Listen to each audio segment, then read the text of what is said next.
Ok, después un ratito. Ya ves. Listo. Buenos días con todos. El día de hoy vamos a ver sobre un caso clínico, un caso breve, ¿no? Ya para terminar finalmente lo que respecta al cáncer de próstata. Va a ser un caso clínico algo didáctico, algo más o menos para hacer participar a algunos colegas.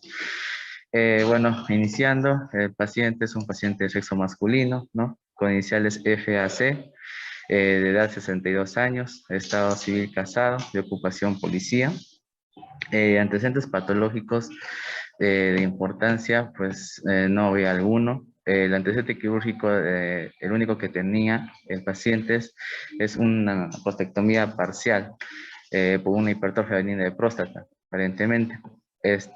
Antecedentes familiares, ninguno con alguna importancia, ¿no?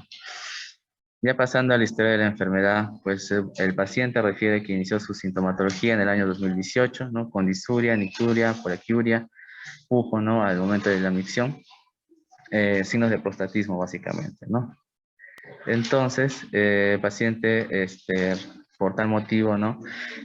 Por la sintomatología que presentaba, se realiza estudios de PSA, ¿no? Y también biopsia prostática, según en la entrevista con el paciente se le informó, pero las cuales han salido negativas para neoplasia alguna, ¿no? Entonces, en ese momento, en el año 2018, el paciente cursaba con un cuadro de hipertrofia benigna de próstata y por tal motivo él se atendió de manera particular, ¿no? En otra institución, donde le proponen realizarse una prostatectomía parcial abierta, ¿no?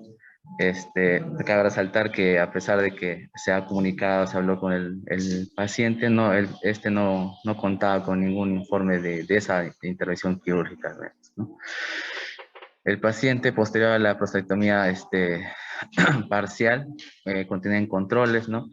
Y al año de haberse realizado la prostatectomía parcial, comienza a tener molestias en la región perineal, ¿no? Refiere que era una sensación urente, dolorosa, tipo punzada en ciertas ocasiones. Por eso es que el paciente vuelve a su médico a cargo y se toma nuevamente controles del PSA, ¿no? Llegando hasta 10, ¿no? Refiere que fue progresivo, que no fue de golpe, ¿no? Fue aumentando de 3, 4, 5, después a 8, finalmente llegando más o menos 10 microgramos por decilitro, ¿no? Eh, entonces, Fabián, en este contexto, ¿no? ¿Tú qué podrías pensar o qué podrías postular, ¿no? En este tipo de paciente, ¿no? ¿Qué harías con este paciente, ¿no? Un paciente que anteriormente ha sido intervenido quirúrgicamente con una resección parcial de próstata y que actualmente, ya al año de haber recibido la intervención, comienza a tener un PSA en elevación, ¿no? ¿Qué estudios, qué harías tú, ¿no? Si te presenta a ti este paciente? Doctor, buenos días. Bueno, primero, al ver la elevación del PSA,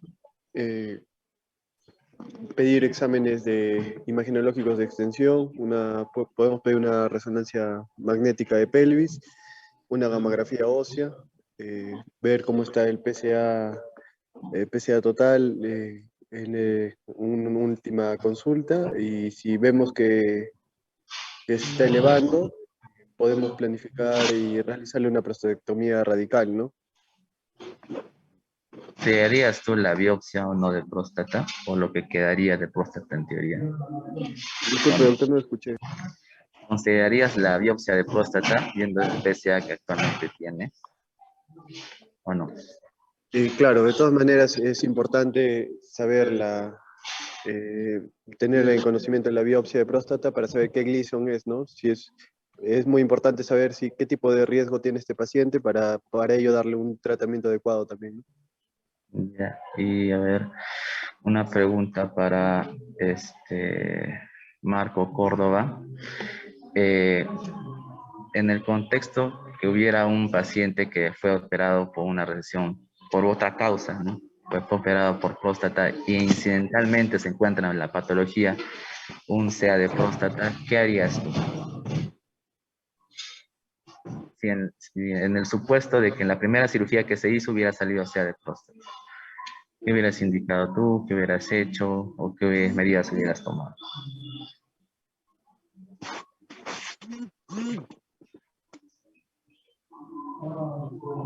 Córdoba. Robotín tiene que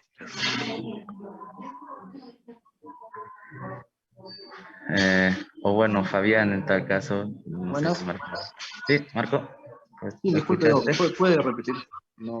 En el contexto de que en la primera cirugía, que fue por una supuesta hipertrofia femenina de próstata, hubiera salido en la patología quirúrgica un CA de próstata, ¿qué hubieras hecho tú? ¿O cuál hubiera sido tu siguiente acción? ¿No?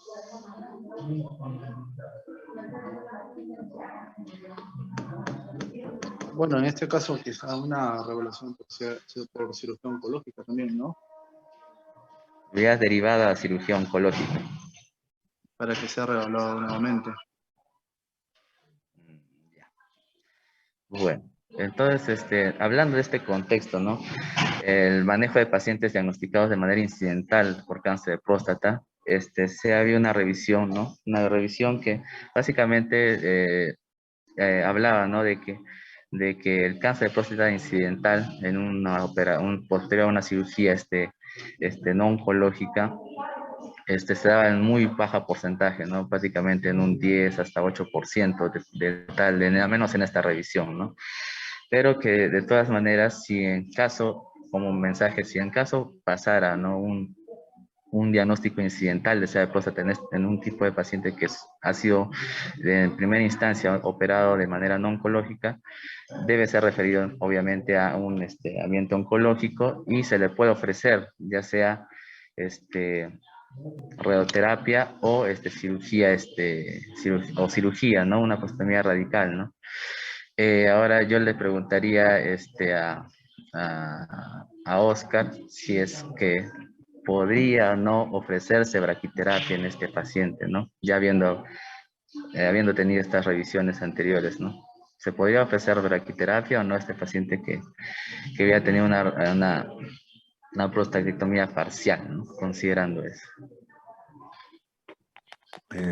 Sí, claro, doctor Marco. Con respecto a este paciente, ah, no se le daría la radioterapia, no solo la externa, en este caso. Claro, había que considerar, recordar un poco de las charlas anteriores, que la braquiterapia en un paciente que ha tenido una intervención quirúrgica, ya sea por RTU o una restectomía parcial, pues el tejido, ¿no? El parénquima de la próstata no es homogéneo ni ideal para poder planificar con braquiterapia, ¿no? Entonces, lo que nos quedaría básicamente sería la radioterapia externa y la cirugía, ¿no? Para completar el manejo, ¿no? Igualmente, este es otro estudio que hablaba de cáncer de próstata incidental, que se daba en mayor porcentaje en pacientes menores de 65 años, ¿no? Y que siempre había que considerar el estudio de la patología en estos tipos de pacientes, ¿no? Que sean operados por una patología benigna, pero que de todas maneras debía de la revisión correspondiente a la patología quirúrgica, ¿no? Bueno, ya habiendo tenido el PSA elevado, teniendo molestias urinarias del paciente, se le realiza una resonancia multiparamétrica donde evidencia, ¿no? Al menos un remanente prostático, obviamente para la resección parcial, ¿no? De 46 por 27 por 36 milímetros con un volumen de 23 cc en la zona transicional que va a rodear la uretra y que se muestran varias imágenes nodulares de bordes definidos, ¿no? E intensidad heterogénea. Como conclusión, en esta resonancia multiparamétrica informan una imagen nodular en la zona transicional periuretral anterior, sospechoso de NM con un PIRAS 4, ¿no? Muy sospechoso de malignidad, y otra en zona periférica de la próstata, también muestra cambios en su intensidad, ¿no? Por lo que da un PIRAS 3, ¿no? De un riesgo intermedio, ¿no? Acá vamos a ver más o menos la resonancia multiparamétrica que se hizo a la próstata. Tenemos aquí la vejiga, el recto, y acá ya vemos que se esbozan las vesículas seminales, ¿no? Vamos bajando, se van a ver con mayor claridad. Y acá ya vemos la próstata algo heterogénea, no irregular, con diferentes intensidades, ¿no? Vamos a seguir bajando y vamos a encontrar que hay unos pequeños nódulos, ¿no? En esta zona, que es los cuales informa el informe radiológico, ¿no? Igualmente vemos que por antecedente quirúrgico la la uretra está dilatada, ¿no? Igual este es ya otro corte en otra vista, en sagital, donde vemos de igual manera, acá vemos las vesículas seminales, el recto, la vejiga. Vamos a seguir avanzando, ya vamos a ver que acá está la próstata, de igual manera heterogénea, ¿no? Y que también se van a encontrar los nódulos, ¿no? Sospechosos. Y por último, esta es otra imagen, ¿no? De igual manera, que se evidencia la próstata en otra visión.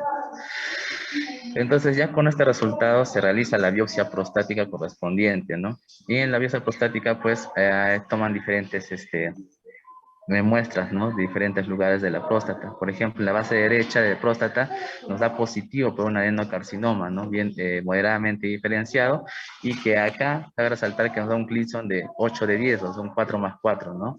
Y que compromete a más o menos el 60% de la muestra obtenida en esta zona, ¿no? Luego la siguiente zona donde sale positivo para adenocarcinoma es el ápex derecho de la próstata, ¿no? De igual manera, con un Gleason 4+4, ¿no? Que nos da un 8 de 10, y la neoplasia de igual manera va a comprometer la muestra, ¿no? El resto de zonas de toma de biopsia, pues mayormente informan una hiperplasia glandular estromal y una neoplasia intraepitelial prostática de grado 3, ¿no? O prostatitis crónica. Entonces, viendo este estudio de las biopsias, nos dan en ambas ocasiones un 4+4, que dan igual un score Gleason de 8, ¿no? Que nos caería en la categoría, en el grupo de grado, el número 4, ¿no? Que ya nos daría un alto riesgo en sí misma, ¿no? Entonces, aquí procede la cirugía, ¿no? Esto vamos a ver después. El paciente sometido a una prostatectomía radical, aquí, ¿ok? Y en la patología, que se encuentra mucho más acá, me parece, creo que sea eso, no. Ajá, una prostatectomía radical laparoscópica, y en la patología aquí encontramos una adenocarcinoma acinar, de igual manera, pero el score Gleason es de 3+4 según el informe de anatomopatología, ¿no? Un 3+4, que es un 7/10, ¿no? Tenemos una extensión extraprostática negativa, tenemos las vesículas seminales que han sido extirpadas, han sido negativas, ¿no? No había neoplasia. Los conos deferentes también negativos, infiltración linfovascular negativo, y la infiltración perinoral salió positivo, ¿no? Igual manera, los bordes quirúrgicos en su mayoría fueron negativos, tanto la base como el resto de márgenes, pero informan que en el borde quirúrgico del ápice está comprometido focalmente, ¿no? Asimismo, también se realizó la linfadenectomía, que de 11 ganglios que sacaron en total, 0 han salido positivos para neoplasia, ¿no? Por lo tanto, en la patología quirúrgica de este paciente, ya luego de la operación, fue un PT2N0, ¿no? Ahora, un tema a tratar es el de los bordes quirúrgicos comprometidos focalmente, ¿no? Entonces, ¿qué significaría esto? Ha habido un estudio que ya hablaba de los márgenes quirúrgicos positivos de manera focal, y querían ver el impacto que tenía en la sobrevida libre de enfermedad luego de una prostatectomía radical, incluso en enfermedades confinadas en órganos, como es el caso de este paciente, ¿no? Por ser un PT2. Entonces, ellos compararon, ¿no?, la sobrevida libre de enfermedad, tanto en los pacientes que tenían bordes quirúrgicos negativos, tenían bordes comprometidos de manera focal, y bordes quirúrgicos comprometidos de manera extensa, ¿no? Entonces, ellos consideraban, ¿no?, que para decir que un borde está comprometido de manera focal, tenía que estar definido, fue definido por que está comprometido en menos de 3 milímetros, ¿no? Menor o igual a 3 milímetros, ¿no? Y la positiva de manera extensa era aquellos que tenían un compromiso más de 3 milímetros, ¿no? De diámetro. Entonces, ellos finalmente vieron que, que los márgenes quirúrgicos, a pesar de que sea una enfermedad confinada a próstata, sí tenían impacto sobre la sobrevida libre de la enfermedad, ¿no? Y que además que el compromiso focal del margen quirúrgico de igual manera tenía un impacto, ¿no? En la sobrevida libre de la enfermedad a los 10 años, ¿no? Como vemos aquí, la sobrevida, sobrevida libre de enfermedad a los 10 años fue de 90 para los bordes quirúrgicos negativos, 76% caía bastante, ¿no? En los pacientes que tenían un borde quirúrgico focalmente comprometido y 53% para aquellos que tenían un compromiso mayor de los bordes quirúrgicos, ¿no? Entonces,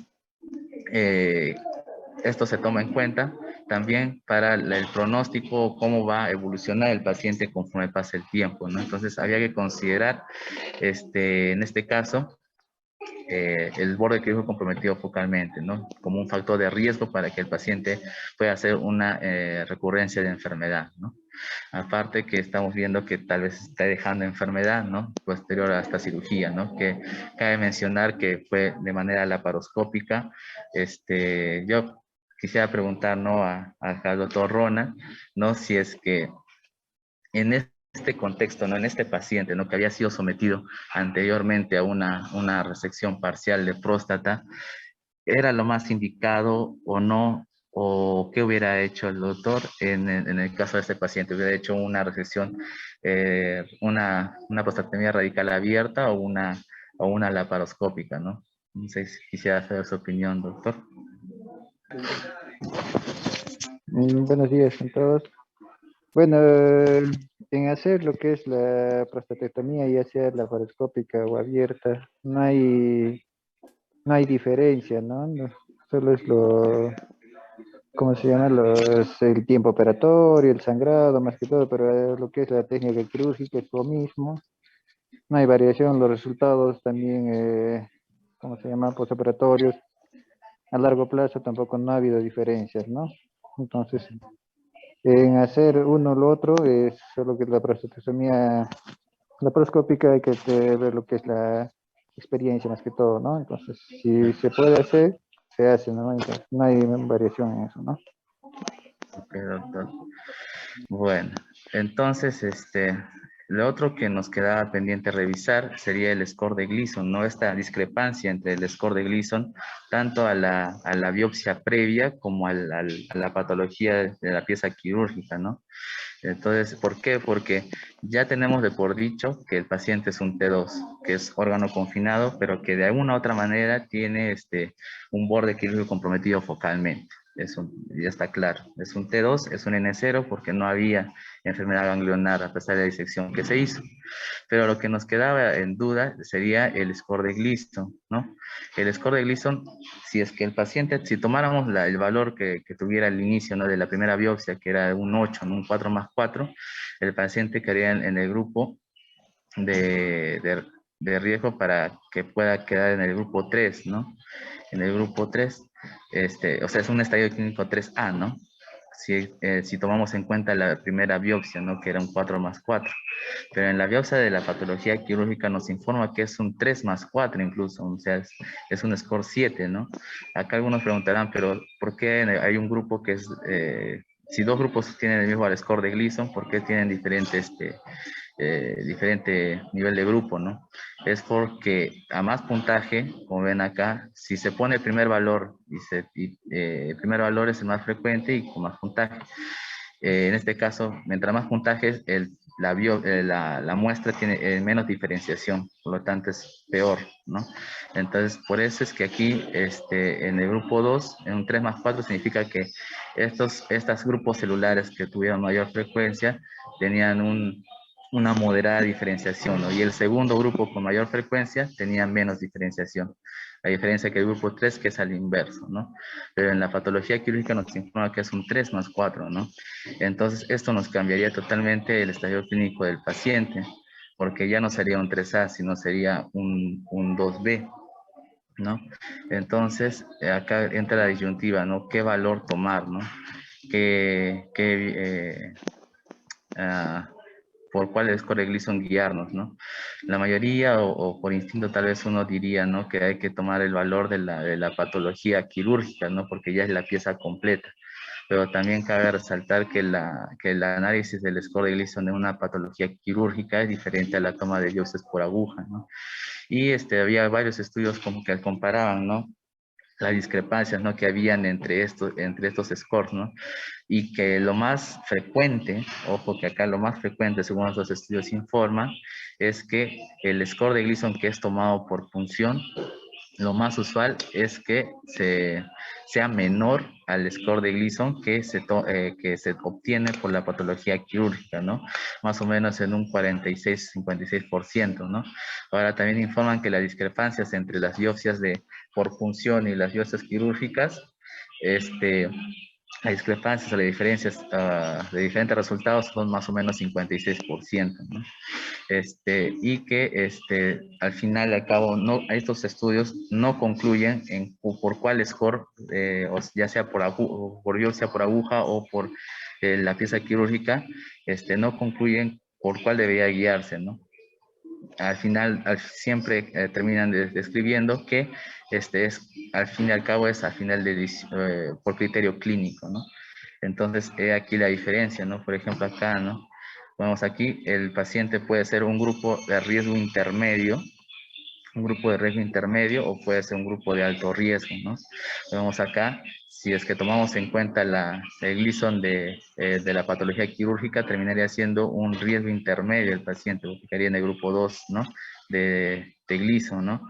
Pero si es que tomáramos en cuenta el Gleason de la biopsia por punción, sería un alto grado porque quedaría en el grupo 4, ¿no? Como hemos visto posteriormente. Entonces, yo les preguntaría al doctor Eric, ¿no?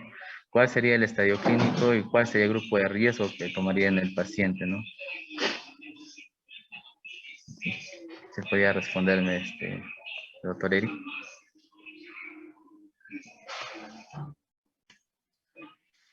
Le voy a volver a repetir la pregunta. ¿Cuál sería el estadio clínico del paciente y cuál el grupo de riesgo que también le pondría?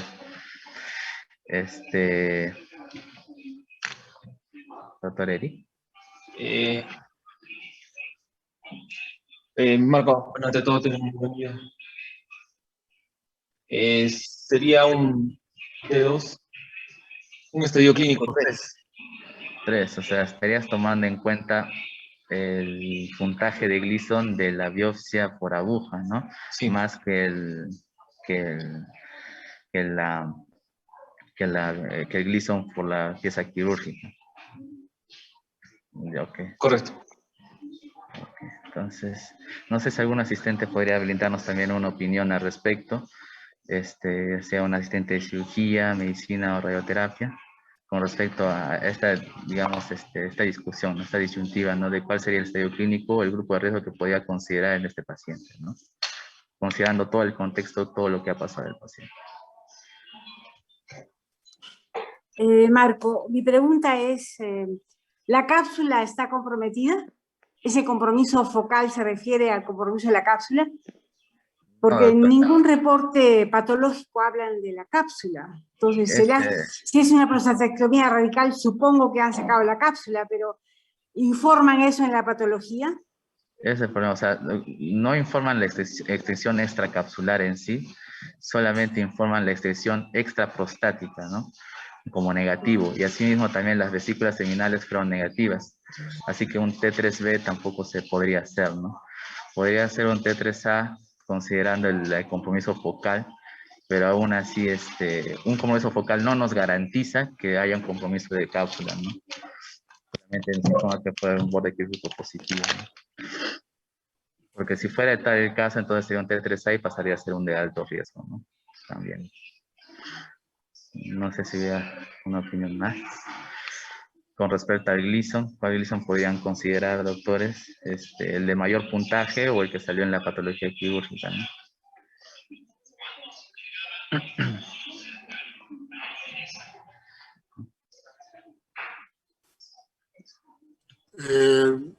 Marquito. Sí, doctor. ya que pides la palabra, yo consideraría el de mayor puntaje. Generalmente en oncología siempre es preferible ir un poco en exceso. Yo consideraría el de mayor puntaje, a pesar de que sabemos que el patológico de la pieza generalmente tiene mayor pronóstico, pero en este caso el que tenga mayor puntaje yo lo consideraría. Ok, doctor, muchas gracias por su opinión. También, Sí. bueno, después que termine quiero hablar algo de la prostatectomía, ya para no cambiar de tema. Ok, doctor. Una aclaración quiero hacer. Ok. Bueno, ya el paciente habiendo sido operado en el 2020, ¿no? Continúan sus controles, se hace tomografías, test de tórax ya para ya finales del 2020, inicios de este año, ¿no? Los cuales son negativos aparentemente, ¿no? Y el PSA control último que al menos ha podido presentarme el paciente ha sido menos de 0,1, ¿no? Así que en teoría, pues todavía no hay una falla bioquímica como tal, ¿no? Pero cabe considerar que el paciente tiene un borde quirúrgico comprometido y eso puede catalogar como una persistencia de la enfermedad, ¿no? Ya que habiendo dejado enfermedad en la zona del lecho quirúrgico. Entonces aquí la pregunta sale, ¿no? ¿A este paciente le damos o no le damos adyuvancia, ¿no? Entonces yo le quisiera preguntar al doctor Jorge, ¿qué opinaría de este paciente, ¿no? ¿Le daría o no lo derivaría para que pueda recibir algún tipo de adyuvancia, ¿no? Buenos días, ¿cómo están? Bueno, atendiendo un poco en idea todo el contexto que has mencionado y como dice el doctor Mendoza, eh, tomando el Gleason más alto y las características del paciente, yo creo que sí podríamos pensar en darle adjuvancia, ¿no? Más que todo porque no menciona lo que es el compromiso capsular, hay un borde comprometido y bueno, también lo que me llama un poco la atención es que como tú mencionaste al principio, el paciente fue sometido a una prostatectomía parcial. No tenemos idea de qué ha salido la patología, no sabemos cómo están esos PSAs, estamos catalogando a un paciente posterior a una prostatectomía laparoscópica, pero sería muy importante eh, tener conocimiento de cómo han sido sus PSAs antes de la historia que nos estás contando, cómo ha sido la patología que ha salido en esa prostatectomía parcial. De repente, incluso desde que le sometieron a esa prostatectomía parcial, el paciente ya tenía Aló, un diagnóstico de neoplasia, ¿no? Y aló, estamos catalogando una recurrencia, buenos días, sí, con el... de la enfermedad. Claro. Entonces, le daremos adyuvancia a este paciente, ¿no? No dejaríamos mucho en observación, considerando que, como dice el doctor Jorge, pues ha sido un paciente que ha sido sometido a una cirugía, ¿no? Tal vez fue una hipertrofia benigna de próstata en ese momento, ya que a pesar de no tener los informes o las patologías de ese entonces, al menos en la entrevista con el paciente, informan que no había salido nada de neoplasia en esa patología, ¿no? Y desde esta cirugía hasta el año fue recién cuando el PSA comenzó a subir, ¿no? Llegando hasta un nivel de 10, ¿no? Que esto ya es un poco más de tomar en cuenta, ¿no? Y asimismo también, como menciona, el borde quirúrgico, ¿no? El borde quirúrgico comprometido focalmente, ¿no? Hemos visto ya con estudios incluso que a pesar de que sea focal, ¿no? Él tiene un impacto, ¿no? En la sobrevida libre de enfermedad, lo que puede ocasionar que haya una recurrencia de enfermedad, ¿no? Y finalmente también considerar el Gleason, ¿no? El Gleason, como he visto en muchas ocasiones en las charlas pasadas, a mayor Gleason hay mayor probabilidad de falla bioquímica, ¿no? Una falla bioquímica que al menos hasta el momento no se ha evidenciado, pero que es latente, ¿no? Y así también como aumento de nuevos eventos, ¿no? O sea, de recurrencia de enfermedad igualmente, ¿no? Entonces a este paciente sí le deberíamos considerar una adyuvancia como tratamiento, ¿no? Y ahora, cuando, bueno, lo ideal es de darle la adyuvancia lo más pronto que se pueda, ¿no? Pero el paciente también debe recuperarse, ¿no? De su cirugía, ¿no? En algunas literaturas informan que puede ser entre los 6 meses a 12 meses, ¿no? Después de la cirugía, ¿no? Una vez el paciente haya recobrado todas sus facultades, bueno, toda su sintomatología haya disminuido, ¿no? Es lo que se ha hecho, ¿no? Es lo que el paciente viene aquí al hospital y bueno, ya se le ha sido evaluado por nuestro departamento, con nuestros servicios de radioterapia, y bueno, se ha decidido también hacer la adyuvancia con radio, ¿no? En este tipo de pacientes. Cabe resaltar que, bueno, hablando textualmente, por conceptos, este tratamiento de radioterapia se llama radioterapia adyuvante, ¿no? No una radioterapia de salvataje. Acá podemos ver un poco la última tomografía que se ha tomado del paciente, ¿no? De la simulación, por eso ven un globo vesical en esta zona, ¿no? Y que de cierta manera aparentaría que hubiera un poco de tejido prostático, ¿no? Que tal vez por eso también había que considerar, ¿no? Darle el tratamiento adyuvante, ¿no? A ese paciente. El paciente actualmente está iniciando radioterapia, ¿no? Ya va unas 3-5 fracciones, ¿no? Del tratamiento que se le ha propuesto. Entonces, bueno, eso sería todo del caso clínico. Más que todo quería hacerlo para un poco de intervención de todos, ¿no? Y más o menos haya un poco un poco más claro, ¿no? Como la toma de decisiones, ¿no? El manejo en ese tipo de pacientes, ¿no? No sé si hay algún comentario ya para terminar. Muy bien, Marquito. Me parece que la dinámica está muy buena también. Yo simplemente quisiera aclarar algo. No sé si puedo yo compartir pantalla, si me autorizas. Tienes que autorizarme a compartir pantalla brevemente. ¿Puedes, no? Sí. Yo voy a dejar